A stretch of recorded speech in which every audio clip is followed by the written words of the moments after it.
In the today's new era of relentless innovation, where technology is evolving faster than human comprehension and the world is advancing towards literally a hyper-intelligent superpower, which has the potential to challenge the world's most powerful species, humans.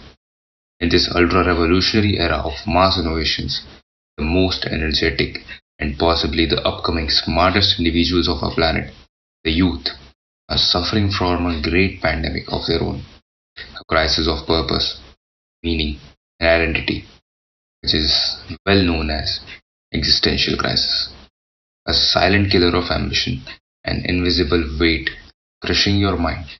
It's not just feeling lost, it's standing at the edge of an abyss, staring into the void, and hearing nothing but your own unanswered why. It is a slow decay of meaning, where even the things that once mattered begin to feel irrelevant. So, what is it? Why does it happen? More importantly, how do you escape it? I would like to tell you that existential crisis is just a feeling of I don't know plus I don't care at its extreme. People of ages ranging from 15 to 25 who haven't even seen what life has to offer in its eternity are suffering from really deep mental roadblocks because of their so called overthinking, when in reality it's just a reflection of their inability to think openly. Their overthinking isn't the problem, it's that their thoughts are trapped within a loop, unable to expand, unable to escape. A kid who should be focusing on enjoying life, on living the seconds he has been granted with, is instead worried about the inevitable, countable nature of them and his inability to live up to a full 100 potential. But how does it work? Well, when a person starts to talk with the depth of himself, starts feeling the internal mess, it creates a deep sense of uncertainty, and the person starts staring deep into the void of chaos. This chaos is present because the person has never properly connected all the dots logically, which we'll be discussing further into the video. But there is another mentality, a way of subconscious thinking, which suggests that the world must be ordered and fixed as well, because you are constantly following the repetitive routines imposed on your life because of the surroundings. This repetition creates a sense of certainty and order, but the reality is far from it. You start thinking to yourself that how can the world be like this, chaotic and ordered at the same time? This contradictory mindset and clash between order and chaos creates a sense of neutrality and meaninglessness, which in turn creates crisis. The truth is, humans fear uncertainty, humans avoid chaos, and this deeply coded mentality of a being tells him to avoid those situations and push into a way of comfort. They try and avoid chaos because unknown uncertainty makes people feel targeted, and the possibility of bad happening increases in their head, which overall feels worse. But in reality, the falling in the comfort zone is logically worse for him than to avoid uncertainty. The cosmos has a certain property of entropy, which suggests that the universe is following the second law of thermodynamics, meaning that its entropy in the grand scheme of things is always increasing. We humans are order, which have randomly emerged from the grand disorder of universe, and we too will be converted into disorder someday if we do not apply external input. To maintain order in this universe, extra external input is required. This extra energy needs to be spent, which induces order and disorder. So, without external effort, without any external expenditure of energy, the order, a human, you, will collapse into disorder and randomness again. Uncertainty, chaos, is actually an opportunity in disguise. It is basically order which is yet to be defined. Defining that would require a mix of stepping into the unknown, conscious observation, and curious exploration altogether. People avoid it.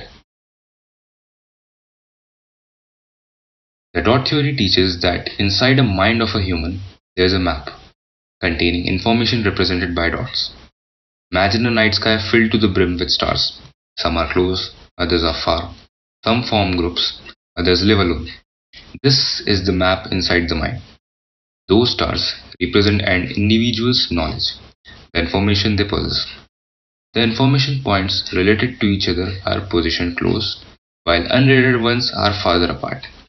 Now, the thing is, information does not exist alone as standalone points. It exists in groups, forms rings, chains, nets, and different random connections.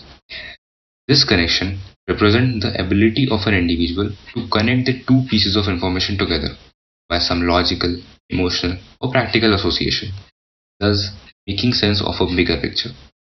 Connections are the way to reduce chaos and embrace certainty and clarity. These mental links allow an individual to transcend the mind into a higher place, away from chaos, and induces order. Most people do not have this ability of connecting different dots in their mind. They have never thought about things in logical, chained explanations, where each link is connected with strong and sense inducing explanations. There is a bridge between action and information, which is traversed by connecting these dots mentally or in a brain dump session until you reach your why. This long chain of thoughts break the chains of crisis. But what is this why? And why does it matter so much? Well, as we have discussed that by applying external energy, order is induced into the unknown. You eat to gain energy, your organs spend that energy to prevent the unavoidable decaying and death by a process like digestion, breathing, etc.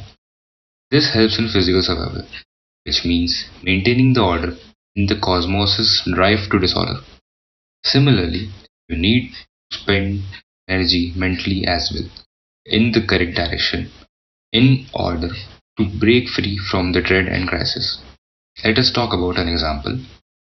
Why the people who are once at the lowest stage of success ladder reach the highest point of it, and why an average living individual whose circumstances were relatively better than many are the ones who just makes it to the 80 to 90 percentile.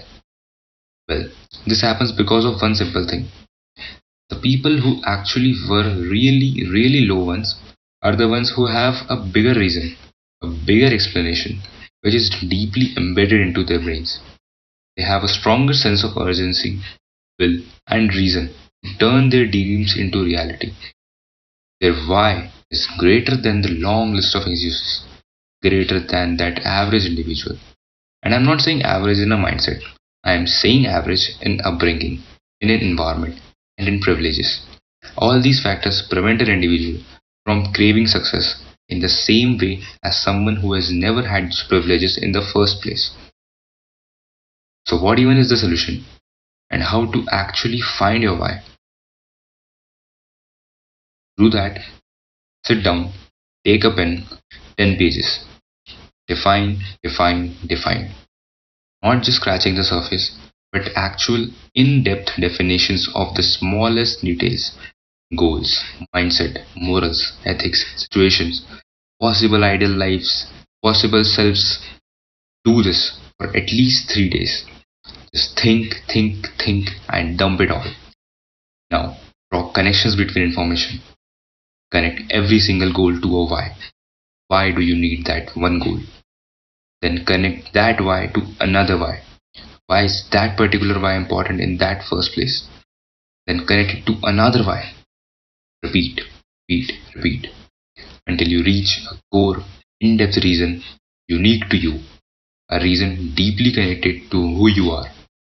You have to strongly associate every singular task to individual whys and next to individual whys, creating a deep why chain which is strongly linked to your core human nature, your true human self, tending towards your ideal human self, your ideal life, which is linked to your goals, values, and principles.